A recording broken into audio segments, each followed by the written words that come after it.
Hi everybody, my name is Kelly Fung, former editor at Elle and former beauty and fashion director at Elle South Africa. Also, long-time beauty nerd. For those who do know me, I don't often do videos like these, but I'm so loving what the guys at lelive are doing. So this one is for you, Nash and Amanda. You know, when talking about beauty, I'm so lazy when it comes to my hair, but with skincare, I'm religious. And that's a lesson I learned from my mum many moons ago. Also, over the years, I've learned that no matter how perfect and thorough your skincare routine is, you know, life happens, zits pop up, breakouts break out, and you will have really bad skin days. You know, when I hit puberty, I used to break out all over my forehead. Every time I dated a not so nice boy, you would see it on my face, on my cheeks. And even now, you know, when I get super stressed or I'm lacking sleep or I'm dealing with a difficult colleague, you'll see that I'll get a visitor on my chin, guaranteed. However, with the right products and tricks and learning to understand and read your skin, I guess I now know how to ensure that my skin doesn't react as harshly when these things happen. In the morning, I don't have a lot of time. I'm a sucker for staying in bed as long as I possibly can. So I use this very, very fuss-free one called from Cosrx, which is a Korean K-beauty brand. It's called Low pH Good Morning Gel Cleanser. It smells delicious and does a lot for calming and soothing because it contains some tea tree. P.S. For me, no matter what, no matter how cold it is, I really like to wake up and always wash my face with really cold water. Yes, it does give me a bit of a wake-up call, but it also does kind of tighten and lift and kind of firm the skin for the day. At night, I'm a big fan of an oil-based cleanser, usually because I have a little bit more time to massage it luxuriously into my skin and into all the crevices. On dry skin, of course, what it does is it kind of scoops up and melts away all the residue and the makeup leftovers that kind of accumulated on your skin throughout the day, and then you wash it off while protecting that very important lipid barrier, which kind of keeps all the nutrients and the goodness in your skin. I really like this one by The Ordinary, which is called the Squalane Cleanser. It's pretty soothing and pretty thorough. I love masks, but I don't always have the time to use them. I envy the people that can sit around all day wearing their sheet masks and take selfies. I'm not one of them. So what I usually do is on the weekend or once a week maybe, I have 15 minutes before I need to get up or get going. So what I'll do is I'll slap it on, you know, for 15 minutes before I hit the shower, and then I just kind of wash it off in the shower. I really love this one by Erickson Laboratory, which is another French brand.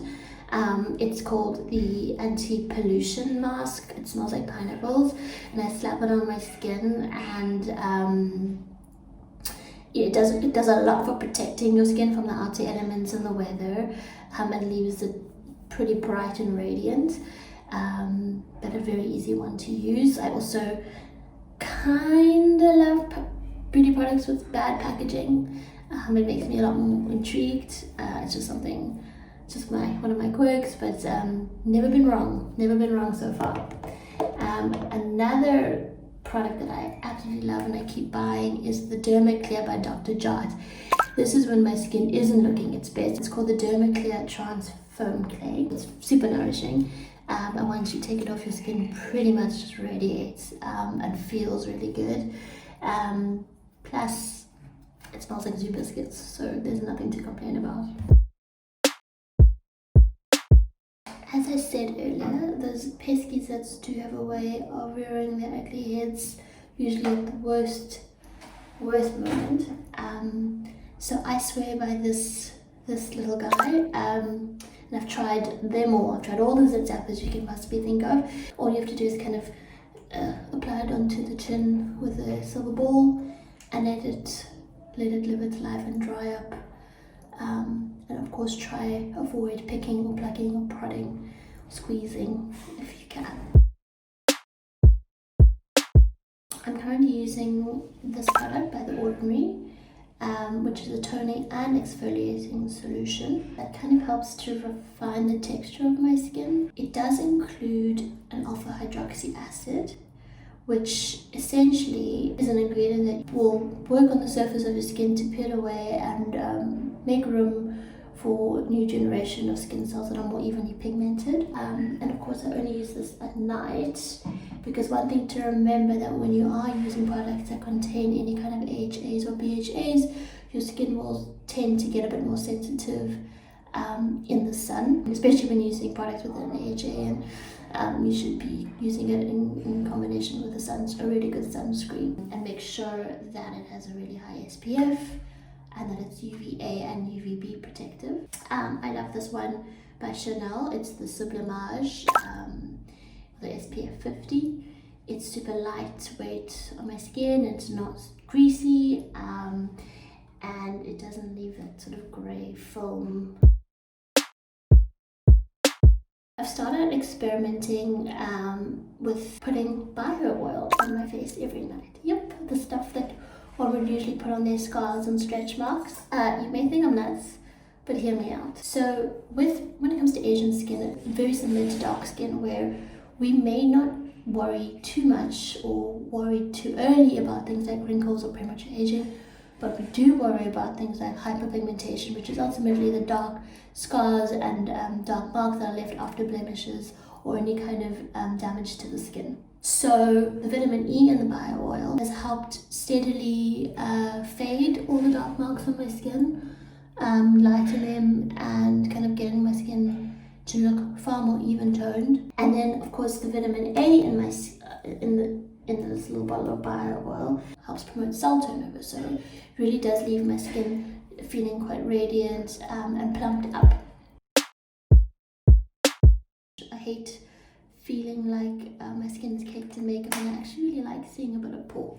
So a tiny bit of foundation like that, and the one I love is a Chanel Le Beige. It's super lightweight and kind of gives you a nice little glow. Then I've discovered this really cool kind of radiant serum product from Glossier called Future Dew. I kind of mix it a little bit in with my foundation like that, and very kind of gently paint on using outward strokes, blending in around there. The Future Dew really just kind of gives me a bit of a glow, and the foundation then does the job of covering.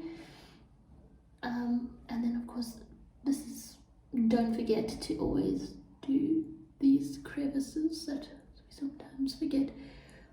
My favorite makeup artist taught me this trick. That's it for my very boring skincare routine. Thanks for joining me. Key takeouts: I would say really listen to your skin and assess what it needs.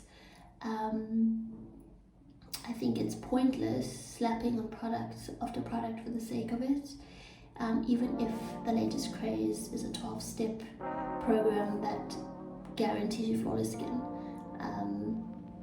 Every person is different, and no skincare routine is made the same.